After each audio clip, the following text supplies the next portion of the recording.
Welcome back to my channel. We're going to convert to the Cherokee. You know, I'm a bit too big or heavy to fly in the Piper Tomahawk. The first thing you'll notice is only one door, so if you're like me and not particularly supple, it's tricky to clamber in and out. And when we get in the aircraft, the other big change is the trim. Well, it isn't a trim wheel, it's a trim handle on the Cherokee. And the easy way to remember this when you're in the left hand seat is if the handle is travelling towards you, that's equivalent of rolling the wheel back, so nose up. When the handle is travelling away from you, equivalent of rolling the wheel forward, so nose down. I found that quite tricky.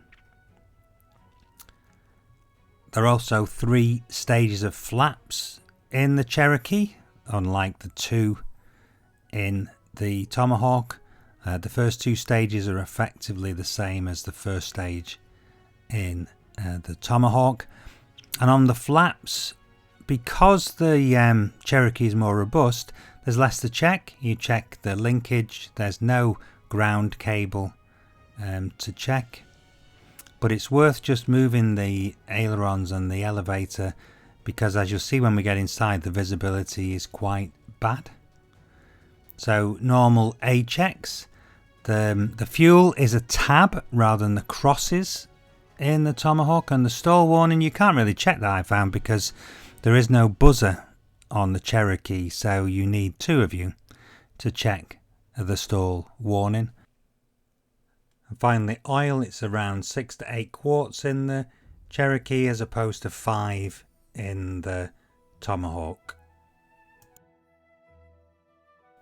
So for the internal checks, there are a few differences between the Cherokee and the Tomahawk. First off, the fuel cut off is in a different place, down by your left leg.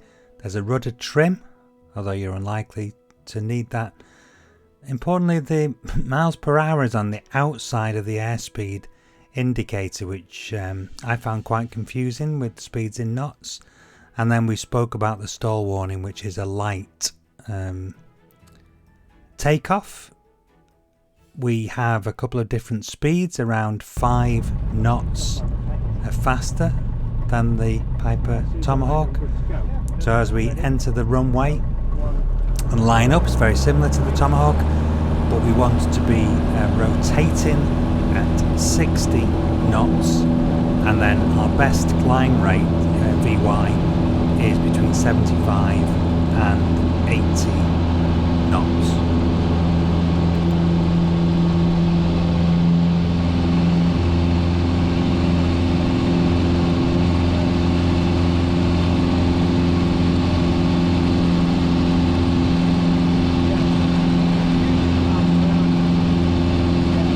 Climb out, this is the first trickiness where we need to use the trim handle, and just remember that it's towards you is nose up and away from you is nose down to get in trim.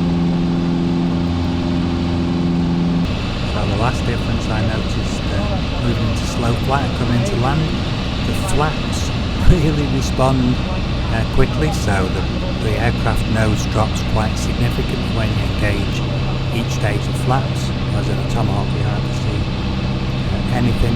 And I found, because of the bigger wing area, it actually floated, although I was going a little bit fast when we landed, so it floated quite a bit on the final part of the landing as we settled onto the runway.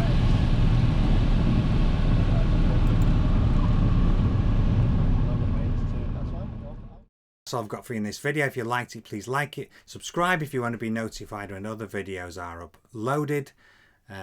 Leave me any comments. I'd love to hear from you, and I'll catch you next time.